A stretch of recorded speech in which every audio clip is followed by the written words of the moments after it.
Hey, welcome back to the Ping Pong Flix Show. My name is Chris Wong. This is episode 580 of the Ping Pong Flix Show.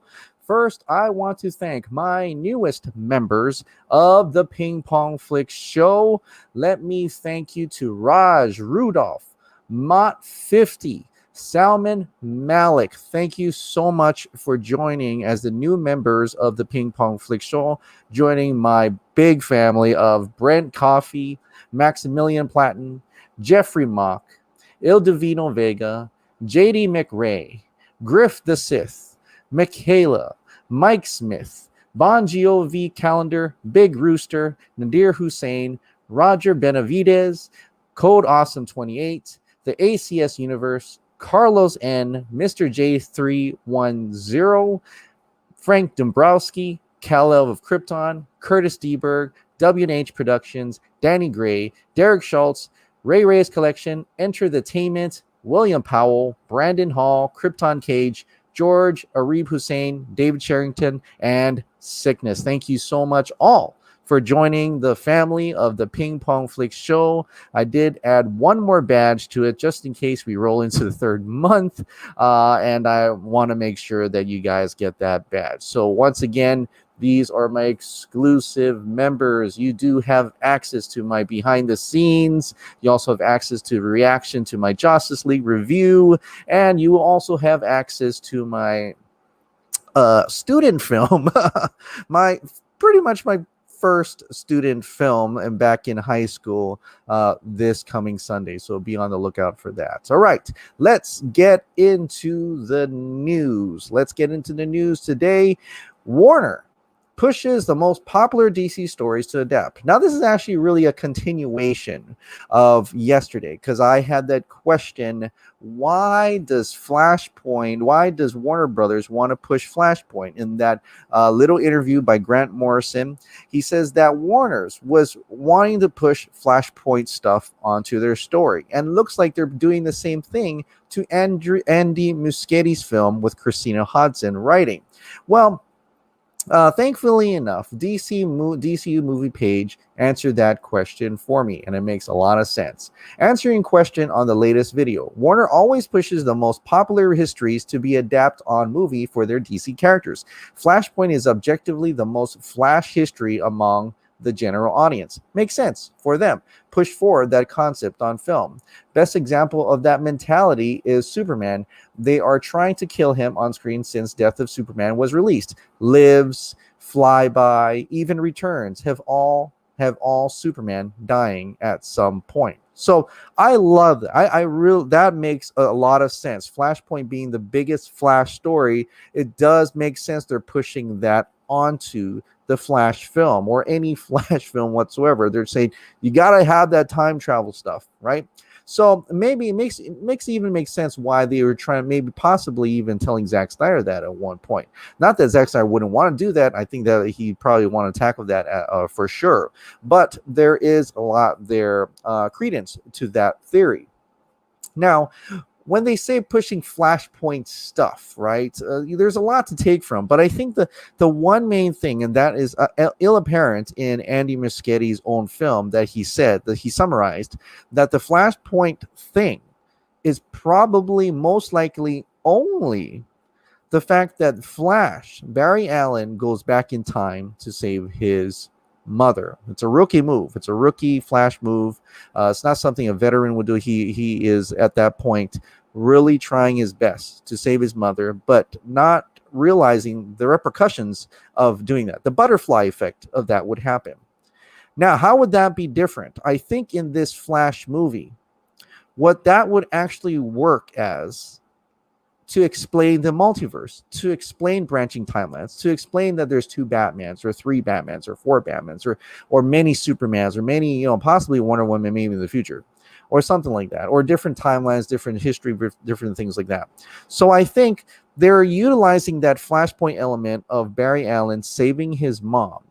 And after that, it's a different story. He can go through Michael Keaton, he can go through these other universes, or actually introduce all these other universes, or explain all the other universes and branching timelines as he tries to fix his own.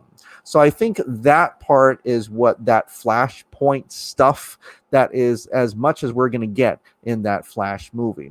But we'll have to wait and see when it comes time that they kind of explain, show us some concept, maybe even show the grander story or pieces of story for the Flash at DC FanDome. So I'm really excited to learn more about that. The next thing is Shazam 2 looks to start filming in spring of 2021. There's not much to go on this one. It's a very, small story with a lot of speculation within this article. But basically, it's this, is that they're saying it's looking to start filming in spring 2021. It was supposed to come out in 2022, right? So that also makes sense because Black Adam is also probably going to push back as well. All this because of COVID-19, which really sucks because, it really hampers a lot of the entertainment industry right now. But if it starts shooting in 2021, if they can do a lot of the effects, they're speculating they can do a lot of the visual effects. In the meantime, the pre-production, really nail it down. And with the synergy of Black Adam being at the same time, they could really maybe bust this thing out late 2022, and we could really have 2 Shazam universe movies in 2022. Black Adam and Shazam 2. Of course, like everything else, I think a lot of this will be explained with dates and everything and at DC FanDome, which is less in 2 weeks. Pretty much. It's really coming close. In 11 days, we're going to find out a lot about this stuff. But that's what's happening now with Shazam 2. So, moving on. The biggest thing, and I'm, in my opinion, because, I'm a Zack Snyder fan, is that Zack Snyder decided to drop today this tweet right here. Zack Snyder is working on the Justice League trailer. And we know that. He sent out the photo, little screen cap of his Steppenwolf design that he's probably going to put in the trailer. I mean, I think he even mentioned that on Vero or even at JusticeCon at one point, right? And it makes sense because Steppenwolf, his design Steppenwolf is different from the theatrical. It has to differentiate so much that you'd be like, well, wait a minute. That's not the theatrical version. Just like how he showed the black suit, just like how he showed Euxis, you have to show Steppenwolf. I think in my mind, it just makes a lot of sense so that it differentiates itself from the trailer or the Justice League movie rather, right? So he posted this video, this picture today, working with Stefan down at CO3, getting ready for DC FanDome. So that just tells you right there, he's working with Stefan color correction on this thing. So you see him working on the system here. You see a nice picture of what is the Heroes Memorial. You see Cyborg. You see them all lined up right here, right? So that's them. That's what it looks like at that moment where they all drop down and look at that, right? We also know some people are like, what is CO3 again? What does that mean? Well, on Zack Snyder's Veripulse, he actually explains it much more clearly. Working down at Company 3 with Stefan, at Method Company 3 in Santa Monica, California. So that is the company. If you look it up, they do work on color correction and things like that. And this person right here, Stefan, is working hard on that, right? So that is together itself really interesting. So I'm going to give this credit to Batmax Soups Batsy. He had put this little GIF together, a little video together. This is we didn't really see it. It was in a San Diego Comic-Con 2017 trailer. And, the colors are different. They made it like daytime when it's supposed to be at dawn, like early morning. So 1.85 to 1 ratio.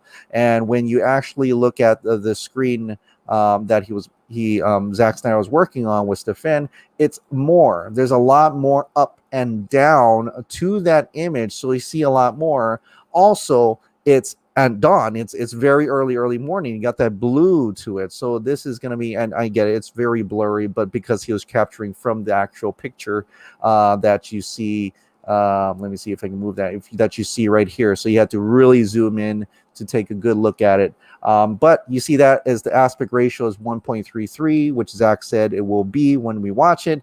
1.33 is how he captured when he shot it.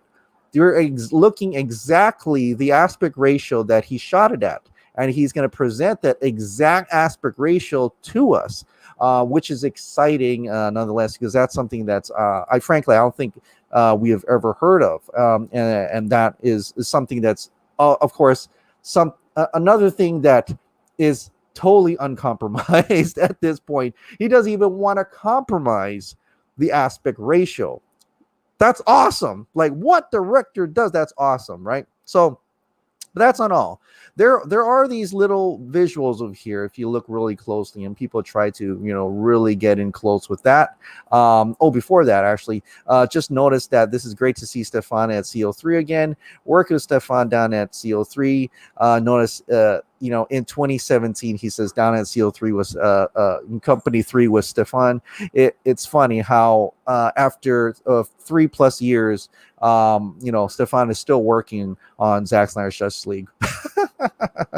Huge delays indeed. No, I'm kidding. I get it. I know. But it feels like a full circle from when he last posted that till now, and we're finally getting the real deal. But anyway, on to those clips, onto those little things over here. So we're looking at it, and we're trying to theorize that if this is the scene in that timeline, this is part of the trailer. But so these other parts of the scenes clips are in the trailer as well, right? And if you look really closely, I don't know if you can see it here, but this is where Bruce, Bruce goes and tries to find Arthur. He gets off his horse, he takes off his mask, and has the Warner Brothers over here, and has the DC over here. That's from the original Justice League trailer in 2017, or even trailer 1, right? This part, you recognize that. That's the part. The very first frame has to be this. So amazingly, he's probably putting that in. And so, like I said, that trailer we're going to see, we're probably going to have a amalgamation of some of the stuff we've already seen in the other trailers from San Diego Comic-Con, and which is fine. But we'll also have new stuff added to it, right? We'll probably have Steppenwolf, like I said, Steppenwolf, maybe even Desaad talking. That's what Grace Randolph had said. We'll also have Yuxas, probably. We'll also have a whole bunch of things now that'll really differentiate itself from the original theatrical cut, which is by Joss Whedon, really. So, which is exciting. We're starting to see clips of this. We're starting to see little images and scenes from the DC FanDome trailer. I'm really intrigued. I'm really wondering, how long is this trailer? Like, if it's going to floor us, yeah, I get it. 30 seconds blows me away. 10 seconds kills me already. Over 2 minutes, I don't know if it's going to be over 2 minutes. I'm just saying, if it's over like 2 minutes or even that much amount, I'm just going to go, I'm going to just fall back in my chair. I'm going to watch it like forever, until the movie actually comes out on HBO Max. So super, super excited. Great to see that we're getting that aspect ratio now. I'm really dived into it now, because it's just more top and more bottom. It's just the screen is a lot more. You're getting more bang for your buck, if you will, and also back to the grade, how it's supposed to look, how it's supposed to feel, and with the Junkie XL music and possibly another song or something for the trailer. I don't know, but it's gonna be DC FanDome is gonna be great. It's going to be fantastic. I can't buy enough hot dogs for a DC FanDome to get me going through that weekend, right? Or that Saturday. I don't know if it's going to be the first panel or the last panel in that 1 8-hour event or whatever. The schedule has not come out yet. Unfortunately, that DC FanDome schedule has not come out yet. I'm hoping maybe tomorrow or the days. It's supposed to come out this week. That's what I heard. But we get a little bit of sneak peek. Some sneak peek. Let me see if I can get this. some sneak peek of DC FanDome, right? And there's a couple, you've seen some of that DC suit up. That was nothing. I thought it was going to have a little bit more heroes on that. That's all right. It's fine. But we're getting to see some first looks now, right? We'll start with the DC kids. The DC kids have their own thing going. It's right here. And on August 22nd, head to DC Kids FanDome and explore Titan's Tower, Sweet Justice from DC Superhero Girls, and the Batcave. Don't miss out. This global virtual 24-hour event is unlike anything you've ever experienced before. Check this out. The Titan's Tower. Right? It stands as so a Teen symbol Titans, of justice the Teen Titans Tower. To these guys. And now, this is for the kids. This is the kids part of this whole thing, which is really cool. I don't know if my kids will sit down to watch this, but we'll see.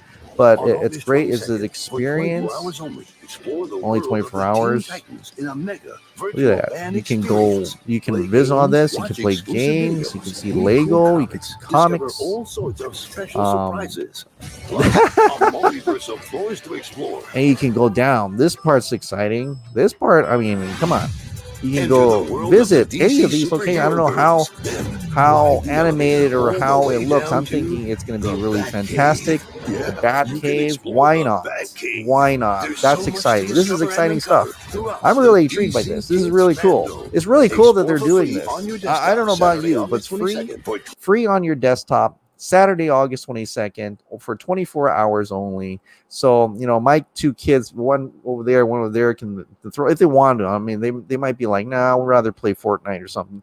But that's all right. I think it's really exciting nonetheless to see that happen, to have them go look at that and get excited and maybe even play some games or something. I don't know. But that's not all, though. DC FanDome is having a first look on Tuesday, August 18th. I don't know what that amounts to, but this is the trailer. It was on CW, I believe, on TV. DC FanDome.